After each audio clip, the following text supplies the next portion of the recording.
Welcome, everybody. Welcome again to the Capital Insider Podcast. I'm Ellie Perlman. This is actually the second podcast that I'm recording. The first one, we recorded over 500 episodes, and every once in a while, we're going to use an episode that was very popular, which means that you might be interested in listening to it if you haven't already. And we're going to call it From the Vault or something like that. We're still trying to figure out how to name those episodes, but this is a fresh new episode. Today, I'm recording this. It's the end of July of 2026.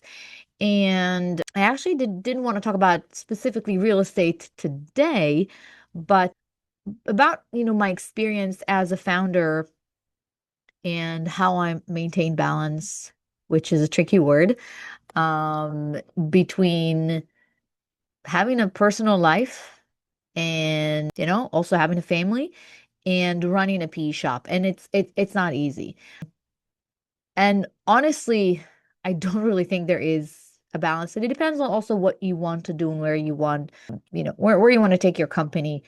And many of you that are listening, I know if you're listening now, you might be another business owner that invests with sponsors like me, passively, or you can be a colleague of mine that runs a very similar shop, or just an investor, never just an investor, but an investor or family office that essentially don't really do the grind and or have a different day job.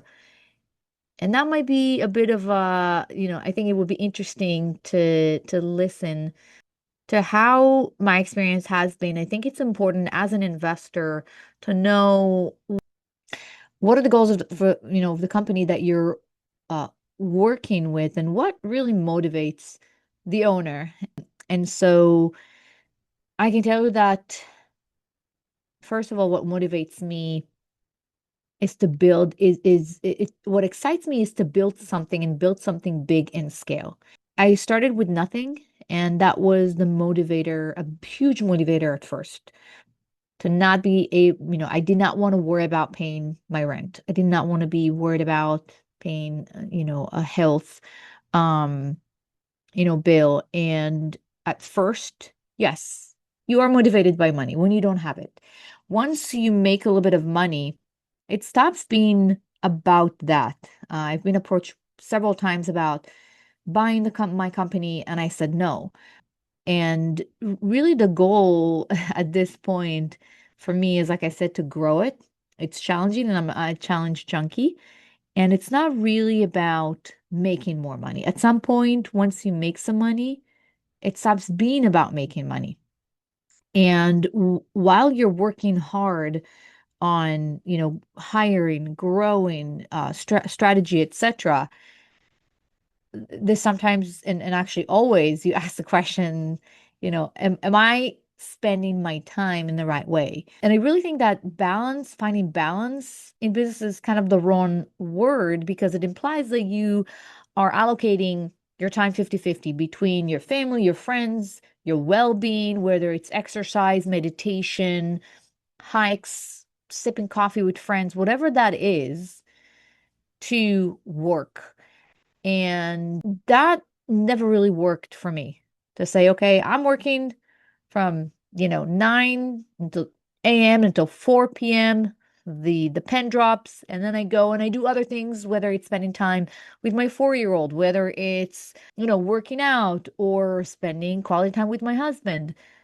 That never worked, because this is not how you create a great company and how you scale and turn it into a multi-billion-dollar company, which is my goal. Um, the way, and it took me some time to figure out how to do it. For some operators and business owners, it does work, and that's more of a lifestyle company where they want to sustain a certain amount of income. Doesn't have to be very high, certain amount of scale. It doesn't have to be a large company. Not something that I'm aspiring to. And, they work several hours a day or several days a week, and the rest of the time they spend on things that they like and with their family and friends. And there's nothing wrong about that. Absolutely nothing wrong. If this is what you want, if it works for you, that's fine. For the type A highly ambitious people like myself, especially those who came from nothing, and there's always a chip on your shoulder. It doesn't matter how much success you're going to have, how many things you're going to achieve. Once you've experienced what it's like to be poor, what it's like to be ridiculed by other kids because you're wearing their used clothes, once you go through the experience of opening the door on holidays and finding a donation of food, basic food like rice and sugar, etc., because your parents cannot afford to buy enough food and feed all four kids, it's always going to be part of who you are. And once you tasted that and experienced that, you know how it is, how it feels to be poor, and you know that you can, even if it's not rational, you know or think you can always go back to that. So there's always something that is driving you to create something sustainable, to create something bigger than what you have now. So you're always going to be protected. And so having that fire, it's always in me, and I have a 4-year-old that has a very different life than what I have. And the question that I ask myself, and that might be another topic for another episode, how do I create that fire? How do I create a child? How do I raise a child that is not spoiled, that is a hard worker, and does not feel or think that she could be comfortable and not contribute much? Someone who's not entitled. It's very hard to do when, if you're comfortable. And it's something that I've been struggling with. My daughter is only 4, but it's never too early to start. And she's not going to have my experience, obviously. And so I don't know if she will have that hunger and fire within her, but I've seen enough kids, second generation, third generation, to family offices. They were raised with an extreme amount of money, with significant wealth. And they're humble, hardworking. And I'm trying to learn from, what Gen 1 and Gen 2 did to create, to instill that spirit in them. But if we're going back to the point that I was making about balance, it's never 50-50. You can't really balance between family and business if you want to grow the business to be something big.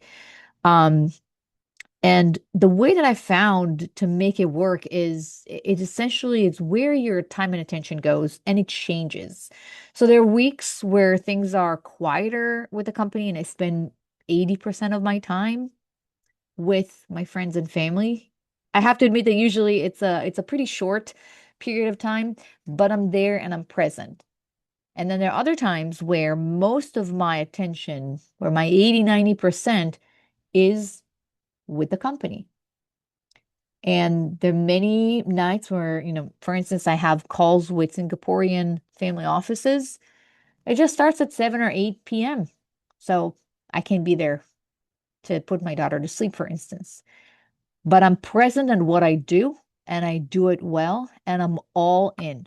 And then other times, maybe, next week or the next day, I'll compensate for it and finish work at 4 or 5. Well, I never finish work at 4. I haven't gotten to that level, but maybe finish work at 5 or 5:30, a bit early, or spend more time with her. And then when I'm with her, I don't answer emails. I don't look at my phone, besides maybe playing some music in the background. I don't answer messages. I don't make phone calls. I don't do any of these things. And that is being put aside, and because I need to balance how I'm spending my time. Same, with working out, for instance. When I'm there, I'm all there. I don't do anything work related. I need to have that break. And it's getting harder and harder to find time to work out. But whether I'm doing things for myself or for my family, or when I'm working with the company, on my company, in my company, this is where I dedicate my entire attention to. And that's how I find, the balance. There's no 50-50 split of balance between the two, not in what I'm essentially, trying to create. So, I start my mornings actually with coffee. I walk to the nearby coffee shop. We live in a neighborhood that takes me about 12-15 minutes in the morning take my dog with me. That's how I start my day. I have to have a clean kind of day. I try not to do anything else besides that. So it's kind of a 45 minutes in the morning that I have to myself. Then, then I go to work, come back, and then when I come back, I put the phone down like I mentioned. I'm with my friends, my family, my dog, and I give them my attention. And yes, I'm scaling the company, I'm growing it, but it's good for my employees and my investors to have, you know, to have a founder and a sponsor that also knows how to take some, breaks as short as they are. Because, I don't have a lot of time to spend on that. But when I do, I give it all of me. Then when I come back the next morning, I'm refreshed. And it's kind of hitting the restart button. Now, that doesn't come with no guilt. And this is the truth. So recently, I got into puzzles and I don't even remember for doing any puzzles growing up.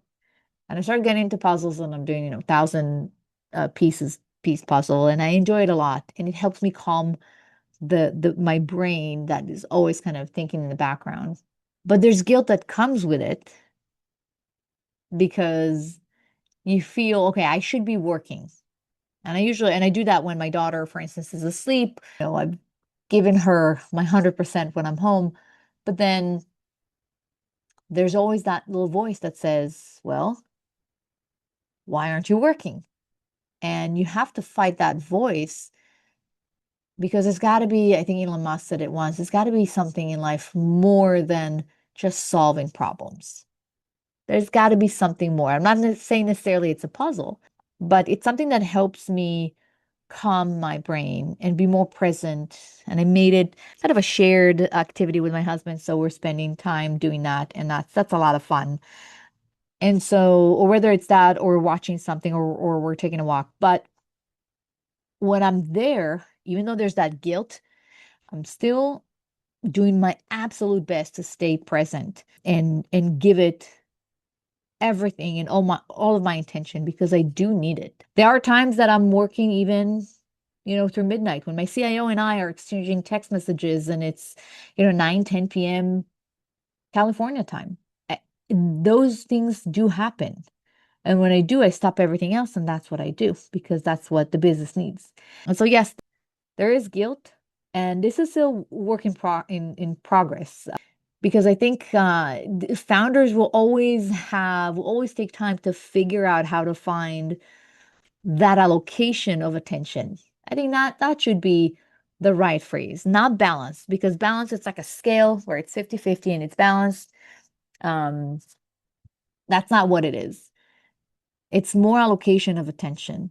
Who's getting your attention and when and why? And that's what I'm essentially trying to solve for. So if there are any other founders and business owners that are listening to this, it's okay not to figure it out. I don't think the biggest billionaires of America and the world have figured it out just yet. And it's a choice for many of us. It's a choice to run this. There's always a choice. You can sell the company, you can wind down, but many of us choose to do it because that's what we love to do and we're passionate about it. And there's always a price you need to pay, right? Whether you keep the business, whether you don't keep the business, whether you don't even start a business. So this is something that I'm still figuring out. It has been working thus far, not 100%, not perfectly every time. Like I said, there's still that guilt.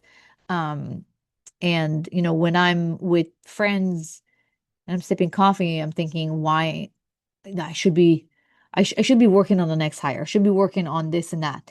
But it's really, what I realize is that it's really not just technically working 12 hours, 20 hours a day. And I do have those days when there's a crisis, when something is needed to happen. But maintaining that is, over 365 years, it's not sustainable. It's just not. I do work on the weekends, for instance, when my family is doing something else, but you really have to find that balance because by the end of the day, burnout is real. And if you don't protect your soul and your spirit, you're ultimately not going to make the best decisions for the business. And you're not going to make the best decisions for investors as well. And so again, as someone who came from absolutely nothing, that was in the bottom of, I would say, the food chain. I know it sounds harsh, but that's exactly what it was. My first years of starting the business were not, it was all business. It was 100% night and day, no friends, no nothing. And it impacted me. It impacted me.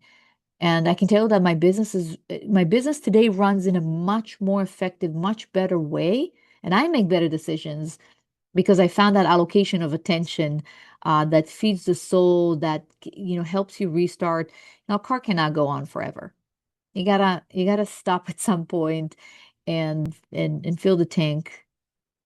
You gotta take care of that car. You gotta take it to the shop and for maintenance. And I know I'm comparing myself and other founders to cars, but that's really what it is. It's the machine. It's you running the machine and finding that allocation of attention, the right mix, for you. So this is, I think it's something that maybe investors don't really ask a lot about. How do you make decisions? What do you do to lower the pressure? And there is a lot of pressure. It always looks glamorous. It always looks easier on the outside. But I really don't think that a lot of the people that I don't think a lot of them would want to be in our shoes and in my shoes. The sacrifices that we've made, the sleepless nights, and it took me years to be able to sleep at night when things get hard. And they do get hard, and it's a business. If it weren't, then we would have a lot more sponsors, a lot more operators, a lot more business owners in general. That's not easy. It's not easy. And there's often that sacrifice and burnout that many of us don't talk about because that could be perceived as weakness. But if you're writing a check to someone and you're trusting them to manage your money, manage your investments, how they handle pressure and how they're protecting their spirit and preventing burnout is extremely important. I know of people that started similar businesses to mine, buying apartment complexes with investors around the same time, which is about 10, 15 years ago. And I've seen partnerships fall apart. I've seen people leaving the US and go live elsewhere because they just could not sustain the pressure. So it's not easy. I actually don't believe that what doesn't kill make you stronger, maybe, but finding that balance does not exist. Again, it's an allocation of attention, and you got to find it. Otherwise, I think it's going to impact investments, your employees, and your family as well. So I think I got most of it nailed, and it takes time. It's definitely a process. So I know this has been a bit of a slightly different topic, but it's important nevertheless, because like I've mentioned, the way that someone who's handling your money is managing their own soul and spirit, whether they find that balance or allocation of attention, that's extremely important because ultimately that translates into how burnt out they are and how much attention they provide to their company and the investments and what decisions they're making and whether they're making the right decisions, especially when times are tough and hard. So that's it. That's the Capital Insider podcast episode for today. And I hope that gave you a little bit of a kind of, I don't know, a peek into behind the scenes of how it really feels running a private equity shop and handling everything else and finding that the right combination of allocation of attention between running a company and running your life and enjoying everything, in between. Be well, guys, and I'll see you on the next episode.